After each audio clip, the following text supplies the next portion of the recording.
south of the border, down Mexico way.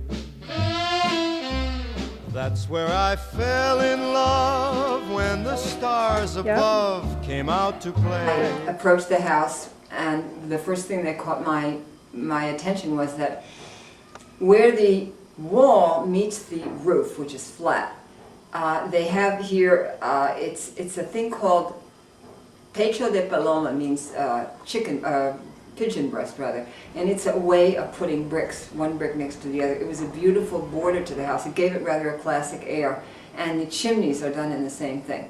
That was, I think, the first thing that intrigued me, besides the smallness of it. It's a very neat small house. And then also there are many, many windows, and the windows are enormous. They're casements, and they're sunk way low into the walls, and they go way up high, so that no matter what room that you're in, you feel that you're almost outdoors. Not just this room that we're sitting in now, which was the porch before, but all the other rooms too. They have very, very ample windows, which I just love. Also, the fireplaces. There's a nice fireplace in the living room, and there's the type of fireplace that is called kiwa in the bedroom, which is halfway up the wall. It's not a bottom, it's not a floor fireplace. There are many, many architectural touches that I think are indigenous to Jalisco. One of them is the brick, the idea of putting bricks at the baseboard. Finishing all the rooms, it's a beautiful way to finish them. They all have this brick border at the bottom. The floors in the house are tile, which I think the originally was Moorish. It's native to Jalisco. The original plans on onion skin or I guess architect paper were here and were given to me. And what happened was that something went wrong, and the house originally was supposed to have been facing south. It's almost an H-shaped house. Should have been facing south.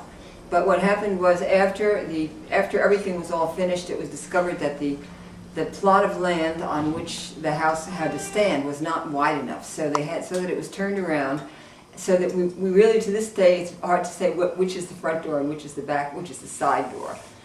We enter from a patio, which I put in on the side. There was just grass there. And that's been the principal door. The other door is where the dining room, living room is, and that was how the house was originally entered before I put patios all around the house. So it's sort of like a townhouse now, surrounded by patios. There are only 5 rooms in the house, in counting the kitchen, but every room is ample. I don't know, the architect was a genius. Every room is, when you're in it, you feel as though you're in a much larger house, partly because the ceilings are very high. It's called a bóveda ceiling, and it's again native to Jalisco. It's brick interspersed with iron vigas, which are beams, I guess. All of this is handcrafted here right near Guadalajara, and is for me is the glamour and the beauty of the house. The arches you see also in the windows, they're also very, very much the Jalisco, no? And the urns above. And the other thing is, of course, all throughout the house there are hand-painted tiles, which Jane picked out, and which today, if it were necessary to replace them, I wouldn't be able to do it, because they really don't make this kind of tile anymore. The guest bathroom is totally done in hand-painted tile. When my family and I, when we lived in Mexico City about 35 years ago, there was a bathroom like that. It was straight out of Sevilla. It was all painted tiles. So that when I saw this house for the first time inside, when Jane invited me in and I saw the bathroom, I thought, this is kismet. I have to live in this house. And I am. South of the border, down Mexico way.